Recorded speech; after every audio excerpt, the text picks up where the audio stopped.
Hey everybody, I'm Captain Kyle and this is my cat Sky, and we are here with another Transformers vs. review. Today we're going to put up the Botcon Weirdwolf up against the Titans Returns Wolfwire. Wolfwire? Alright, real quick. Weirdwolf, of all the original Headmasters, he got like the worst name. Ape Face and Hardhead were kinda but Weirdwolf? I mean, they weren't even trying. Wolfwire is not any better. On Cybertron, did they even have wolves? I mean, if they didn't have wolves, how would they know to name a character after a wolf? How would they know what a regular wolf looked like in order to figure out that he looked weird? We now return to the Transformers. So here we go with toy versus toy. All right, let's start out with the robot modes. This is the Botcon exclusive of Weirdwolf. Yes, he was actually called Weirdwolf, which made sense because the original toy was called Weirdwolf. Now, this Botcon Weirdwolf was based on the Cybertron character Snarl, which is a better name than Weirdwolf, right, cat? But with this color scheme and the minor changes that they made to it, definitely a very cool toy. Comes with a cyber key and a weapon that can shoot a missile that's long enough for your children not to choke on, according to the toy regulations. Posability, the arms can pretty much go anywhere. Bend at the elbow, swiveling ball joint. This, not really a hand, it's a wolf's head, but still the arm can move pretty much in all directions. The head can turn, he can bend his knees, he can move his feet around, and he can swing forward so he can do a kick. He is unable to go to the sides, so he can't do any karate kicks or a Jean-Claude Van Damme. However, they do swivel so he can have some really funky looking crazy legs for dancing. Overall though, a pretty cool representation of the toy, especially considering he was not the original. He's a repaint of a different toy. And yes, he is not a Headmaster, but you could consider this like the pre-Headmaster version of the character, or figuring out that Monzo will eventually die.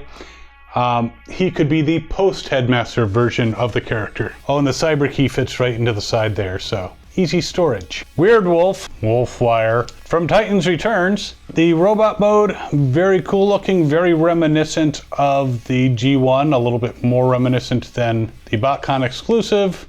Actually even looks like it transforms in a similar way. The arms can swivel quite easily at the shoulder. He can bend at the elbow. They are not quite as ball jointed as the Botcon version. He can put his arms out a bit to the side, but it's not a full free range of motion.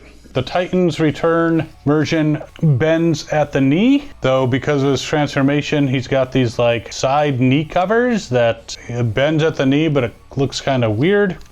His feet can pivot a little bit. He can do the Jean-Claude Van Damme, so he passes that test. He can kick pretty high, kick in various directions, so he's a bit more posable in the leg area. And he comes with a gun that's rather big and a sword, and his hands are actually kind of nice because they have fingers and they're open. They're not just fists with holes in them, so kind of neat. Also, his chest does open, which is kind of reminiscent of the original G1, looking at the stats. All right, it's time for the animal mode.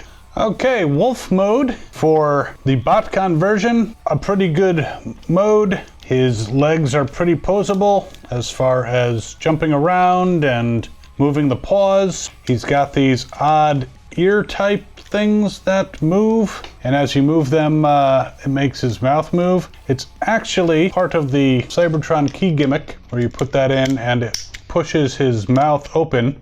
Though when you push it in, you can't like lock it in that position. It's just a way to make him bite. The color scheme on these ear wing things kind of makes me think he's an Eagles fan. The gun becomes his tail, and I guess if someone's following, you can actually fire a missile at them, which is kind of neat. And you can still store the Cybertron key on the little holster on the leg. So a pretty cool beast mode. Some nice detailing, Decepticon symbol on the back leg. Definitely a cool toy to have. Titans Returns version, of course, to transform him, you have to take off Monzo here, the head, and he transforms into a little guy right there with his little arms, about the same amount of articulation as the original Headmaster figures. The one thing I will say is I accidentally popped him apart once and was very easily able to pop him back together, so that is a definite great thing with these new figures. Now the head is obviously smaller and the figure itself is smaller than the original G1. Fun fact, the original G1 were supposed to be smaller, but due to them misreading at the factory over in China the measurements, they ended up making them bigger than they were actually supposed to be. And they'd already made them, so that's why they're quite a bit bigger than you'd expect them to be. They're like huge. So the figure in wolf mode looks pretty cool. The sword becomes the tail, just like the original. You can put the pilot / Monzo in the back. This is a little flimsy, this cover. When you close this is kind of rubbery and it moves around a bit, so not quite so sure how I feel about that, but it does snap into place. And you can take the gun and attach it to his back, so he can be a very well-armed wolf. Overall, a pretty cool version of the toy, a great homage to the original Headmaster. The toys are very similar in size, both in wolf mode and in robot mode.